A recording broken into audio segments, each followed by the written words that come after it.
अरे तो हाँ कर लेते हैं। बना लीजिए सर एक बार। बना लो व्यक्ति बना लिया बना दिए सर बना दिए। थोड़ा सा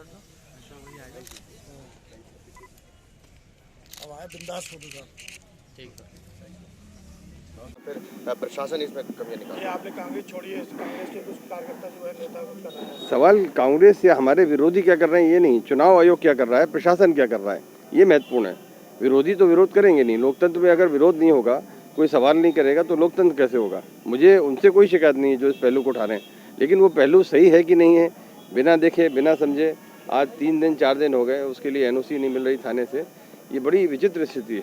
समाजवादी पार्टी उभर कर सामने आई है, ऐसा क्या आपको लगता है कि प्रशासन कहीं ना कहीं मतलब भेदभाव कर रहे हैं? अभी मैं नहीं कह सकता, लेकिन माननीय अखिलेश यादव जी ने पहले भी ये बात की है कि बहुत सारे ऐसे लक्षण हैं कि ये बीजेपी को कैसे मालूम था कि डिजिटल चुनाव होगा, बीजेपी को कैसे मालूम था कि, और उनकी 3 महीने से बसें डिजिटली एक्टिव बसें हो गई, 4 महीने से तैयार हो गई, उनके सारे वॉर रूम तैयार हो, विपक्ष को पता नहीं। तो मतलब ये जो कोरोना वाली बात है, कोरोना के आधार पर अब जब चुनाव की सारा फेज़ निकल गया, पहला फेज़ दूसरा फेज़ निकल गया, तो इसने रिस्ट्रिक्शन लगाना गरीब आदमी के लिए तो चुनाव लड़ना ही मुश्किल हो जाएगा। जिस तरह की जितनी प्रक्रियाएं बना दी गई हैं, आम आदमी तो इतनी जुगाड़ कर ही नहीं पाएगा। तो ये तो पूंजीपतियों का फिर चुनाव बन जाएगा दिन पर दिन। जो दलीय है, और हम ये जरूर चाहते हैं कि चुनाव आयोग अगर वाकई में निष्पक्ष है तो इन सारे को देखे। और माननीय अखिलेश यादव जी की समाजवादी पार्टी ने एक राष्ट्रीय पार्टी रही है और फिर राष्ट्रीय पार्टी होगी, और अभी भी महत्वपूर्ण पार्टी है। कौन नहीं जानता कि उसकी क्या स्थिति है कि एक एक गांव में, एक एक कस्बे में, एक एक शहर में, गली में उसके कार्यकर्ता हैं। जब उसके राष्ट्रीय अध्यक्ष ने ये बात कही है तो इसे सोचना चाहिए, और चुनाव को निष्पक्ष कराने के लिए इस स्टेज पर भी जो आवश्यक कदम हो उन्हें उठाया जाना चाहिए। और हमें गिनती के समय भी ये जो मतपेटियाँ, ये जो मशीनें EVM जहाँ रखी जाएंगी, उनकी डबल ट्रिपल सुरक्षा हो, उसकी पारदर्शी सुरक्षा हो। ये नहीं हो कि साहब इसमें आचार संहिता है तो लोग वहाँ बैठ नहीं पाएंगे। पारदर्शी ये चुनाव ना सिर्फ चुनाव आयोग सुनिश्चित करे, बल्कि लोगों को दिखाए, जनता को, आम जनता को दिखाए, विज्ञापन के थ्रू बताए, टेलीविज़न पे चुनाए, उसका YouTube चैनल उसका शुरू करे, YouTube वीडियो दिखाए कि कैसे सुरक्षा सुनिश्चित की जाएगी, कैसे वहाँ पर डे एंड नाइट वो होगा। हम तो चाहते हैं उसे ऑनलाइन कर दिया जाए, जिस जगह पे ये पूरी मशीनें EVM की रखी जाएं उसे ऑनलाइन करा जाए कि पब्लिक उसे देख ले, उस पर सारी प्रक्रिया को। आप सबका बहुत बहुत धन्यवाद। मैंने 125 विधानसभा बरेली कैंट से कराया है। क्या प्राथमिकताएं हैं?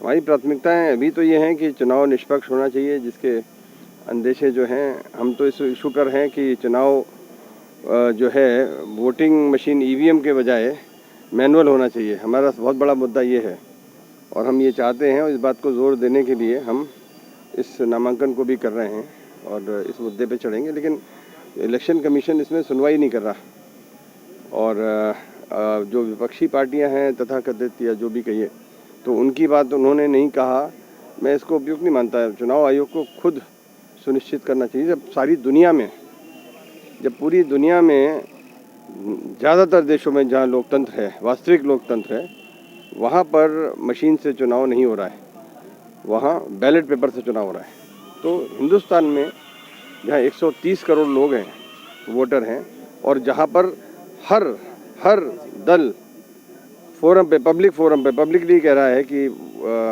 बैलेट पेपर से चुनाव हो, वहाँ पर EVM से कराना। जब हम एक मोबाइल फ़ोन में कहीं पैसा जमा करते हैं, वो डिस्कनेक्ट हो जाता है, वो रिचार्ज हो जाता है, अपने आप शुरू हो जाता है, सारा सर्वर बेस बंदोबस्त है, कोई भी चिप लगा के कहीं भी किया जा सकता है। तो ये बड़ा ज्वलंत मुद्दा है। इस मुद्दे पे चुनाव आयोग को सोचना चाहिए।